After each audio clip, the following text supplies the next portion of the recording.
to me, I'm really glad you're starting here.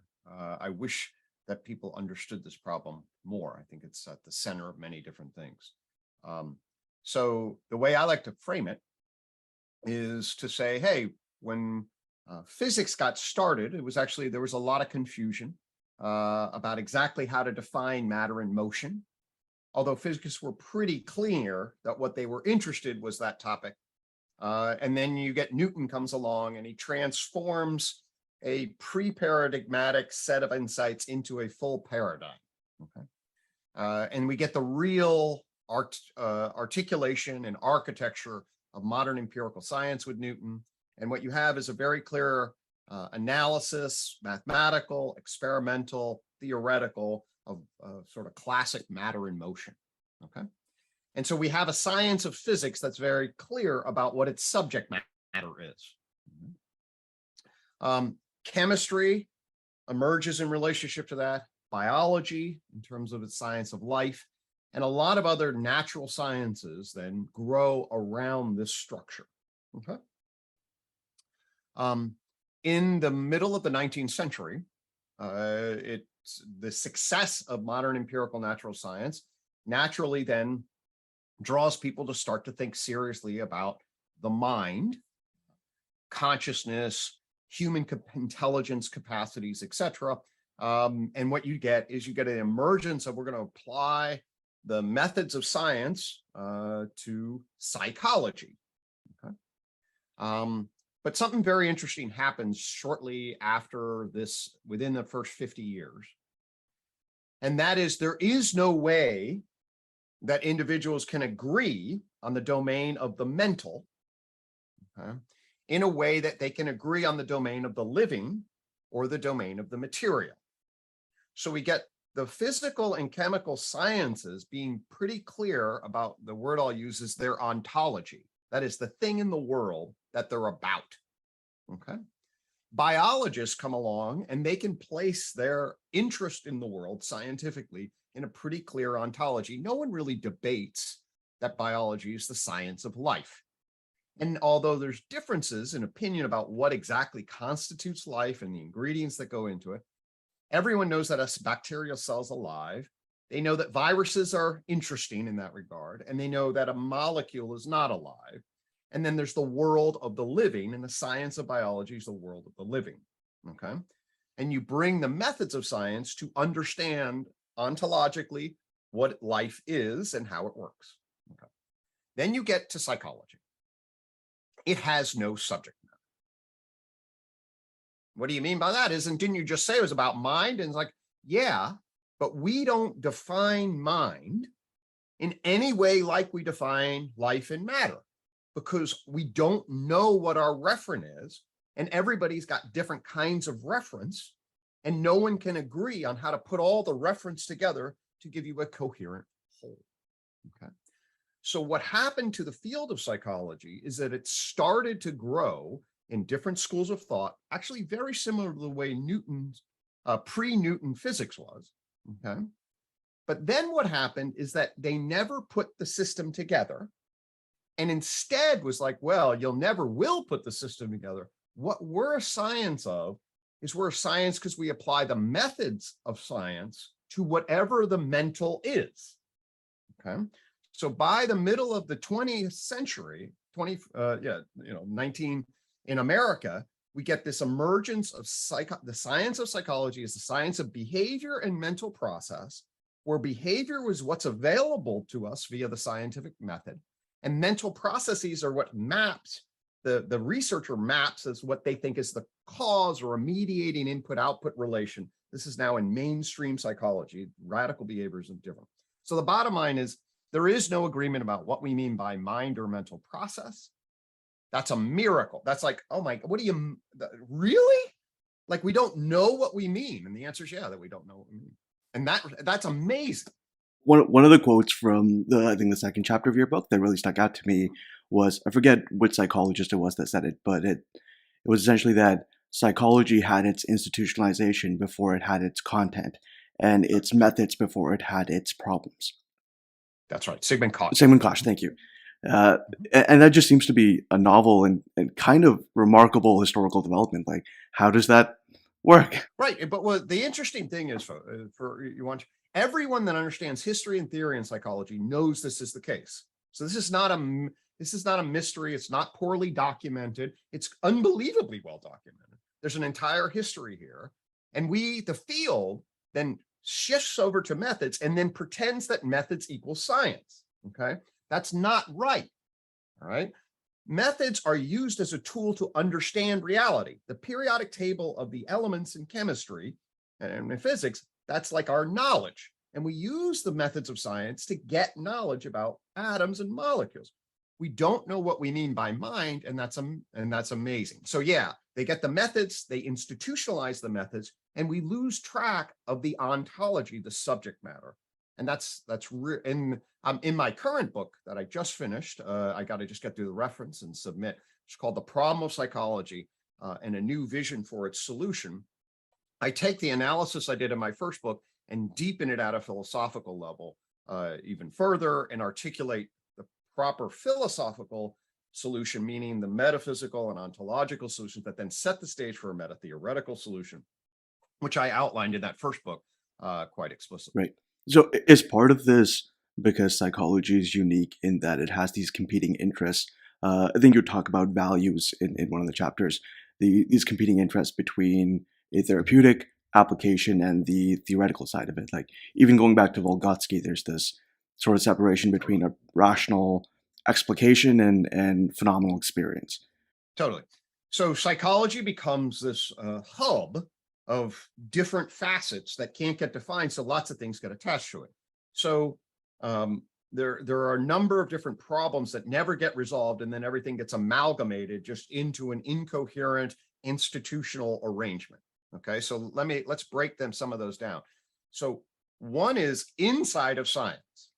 Okay, we have the problems inside of science. So I said science comes along and defines its subject matter, but it does through sort of particular epistemological frame, meaning science learns how to know about the world a particular way. Okay. I argue that actually what science does is it builds the concept of behavior philosophically. Okay. And what that means is behavior means you pull out an entity relative to a field, then you measure that change. Okay. And then you develop data and logical analysis and experimentation on behavior, which means that you situate your scientific observer in a place where he or she's gathering measurement about change and developing models, correspondent models to change. Okay. Now, why is that really important? Well, it's really important because many people believe that the subject matter of psychology is something what I would call the psyche. Okay. But the psyche is different than behavior because psyche sits inside of the system and is in what's called inside out epistemic vector, meaning your psyche. I can't see your psyche directly. You have access to the world through your psyche, but I don't observe your psyche. I only observe your behavior. Okay. So the nature of the scientific enterprise is behavioral. The language of it is behavioral. But the interest of us in psychology is, at least in part, this subjective experience of being in the world that you can't see behaviorally. Okay. So inside of science, you got this real conundrum. You're like, well, we're gonna make this thing a science, and one of our interests can't be scientifically observed based on the language of science and how it justifies relative to what the subject matter is. So inside the field, this is just one of the major problems why, we start with Wilhelm Wundt saying, hey, I'll do this by training introspectionists to get access to phenomenological consciousness, and then they blow up that method.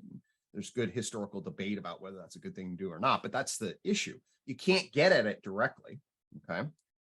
So early on, this is the scientific issue. And when psychology, the modern science of psychology, is getting underway, it's inside the science problem. So it's not spread to the point that you're making. However, pretty early on, people are like, well, we got psychiatry over here in medicine, right? There was all this mental illness problems. So that by 1906, clinical psychology is starting to get established, okay? And it's a small discipline at first, But in the United States, after World War II, the wealth of the United States government was in a position after all the boys came home, okay, they poured a huge amount of money into psychology to help with adjustment. Okay. So then you had, and the psychologists have been developing technologies like to assess people and develop measurement constructs about intelligence and psychopathology, and had started the process, and psychoanalysis and behaviorism were both doing this, started the process to say we can start applying this knowledge to make the world a better place, help with human well-being. Well, then the United States government invested a huge amount of money and said, hey, psychologists, help with adjustment. Okay. So all of a sudden, what happened then is clinical psychology was born in 1947. There's a Boulder model. Notice that's right after World War II. Okay. And then the field starts to give this identity of, hey, we're psychological doctors. And actually, society in the 1970s, certainly United States society, took off at the level of, hey, we need mental health. And so then if more and more people piled into mental health, the science of psychology was already fluffy at the level of its subject matter. And then you had the influx of applied people. And this just then added layers of complexity, so much so that now when most people think of a psychologist, they don't think about a scientist doing lab-based research. They think about somebody you go talk to about your mother. So what is the identity of a psychologist? Then they licensed a psychologist. There was actually in the United States, there's ways in which, if you're just a professor of psychology, you can't really call yourself a psychologist, because then you licensed it, because then it became a health service profession under license regulation. So there's all of this identity confusion. I want to make clear that the identity of a professional psychologist is fundamentally different than the identity of a scientist in the goals that they're operating to achieve. A scientist wants to describe and explain. A professional psychologist wants to affect change toward well-being, and all those things can be paired up in some ways. They fundamentally are different. So the unified theory ultimately says actually psychology needs to be divided into three great branches: the profession, and then there are two domains of mental process that must be separated: the animal mental domain of process, which I can talk about, and then the culture person domain. Those are two very different domains of mental process. And because we cluster everything together in mental process, don't have ways of differentiating it, we get enormous amounts of confusion. Okay, before we pull in the TOK system, let's talk about the Enlightenment gap. So we trace this back to Western intellectual history and a problem that occurs, well, in Descartes specifically, but has its traces to classical philosophy, as does everything. So what is the Enlightenment gap? Right. So the Enlightenment gap. So basically, when science emerges, it grabs a hold of a clear new knowledge system, essentially physics, chemistry into physics, and it gives rise to a physically reductive view of the world. Okay. In the sense that we can now stratify the layers of nature, at least starting with biology into chemistry into physics. Okay. And show the laws of physics manage the matter and motion behavioral process. Okay. But what we couldn't do then is then place the emergence of a human knower, okay, in relationship to that, understand what human consciousness is, understand what consciousness is, understand what intelligence is, understand the relationship between a knower and the known in a holistic way. Okay. So especially in the sort of British to American tradition, you can argue that somebody like Hegel, who did develop a pretty interesting synthesis, was pretty successful at potentially getting a synthetic philosophy. Of course, it lasts for 50 years or so inside of the German academy. It then breaks down. I don't think that anywhere you see a real synthetic philosophy holding, but that becomes a different German idealist tradition. What happens to the British is an empiricist tradition that I like to say gets stuck between the epistemology of Kant and the ontology of Newton. And what I mean by that is we get a physical, the world is clearly matter in motion. You lose the philosophical justification for what's called dual worldism, or a dual worldview, which is Rene Descartes, this idea that there's matter and there's mind, and mind is a different substance. Okay. Almost everybody blows that up and says, actually, philosophically, metaphysically, the concepts and categories of these two fundamentally different things can't work together. You really can only make sense out of the world as a one worldism, especially as the emergence of science. So this is all the backdrop. What's the Enlightenment gap? Well, the failure of this means that we have a massive mind-matter, mind-body problem. Like, what is the proper relationship between what is mind? How does it fit in the material universe? What is it in terms of both consciousness, and then how do we know? Okay. So that's one gigantic part of the Enlightenment gap, a gap in our knowledge that places mind in proper relationship to matter. A second aspect of it is, well, what actually is scientific knowledge, and how do we build a system of scientific knowledge that's held in proper relationship to subjective and social knowledge?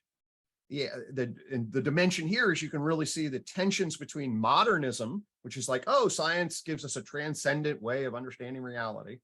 Postmodernism saying, no, science really is a justification system. That's my term, but that's essentially what they say it as, that situates in socio-historical context and ultimately legitimizes white male logic, okay, in many regards, to create a power colonial structure that legitimizes the structures of the liberty and democracy and everything else of modernity, and actually is a disaster for many others, and shouldn't be granted any kind of special authority relative to regular cultural knowledge. It's not a coherent worldview. It can't be said to give a grand narrative. It needs to be contextualized.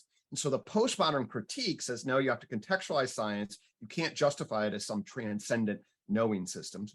And so you get this problem. The Enlightenment gap is then the confusion, the chaotic, fragmented pluralism that emerges out of our failure to develop a philosophy that coherently synthesizes mind and matter and the proper relationship of science relative to social and subjective knowledge. And if we then agree that, yeah, we never got a philosophical picture of placing science in relationship to social and subjective knowledge, and we don't know matter to mind, well, with that backdrop, you then enter into this whole, well, how are we going to develop a science of mind? Okay.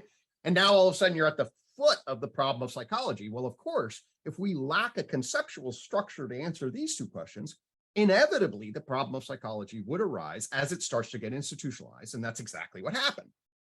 And this is what really situates UTalk. So in 2011, when I wrote that book, that's a new unified theory of psychology, where I'm arguing that there is a way to see the world that delineates, gives us a vocabulary, a conceptual map, and a meta-theoretical structure that allows us to see how psychology can actually be seen as a coherent scientific discipline, okay?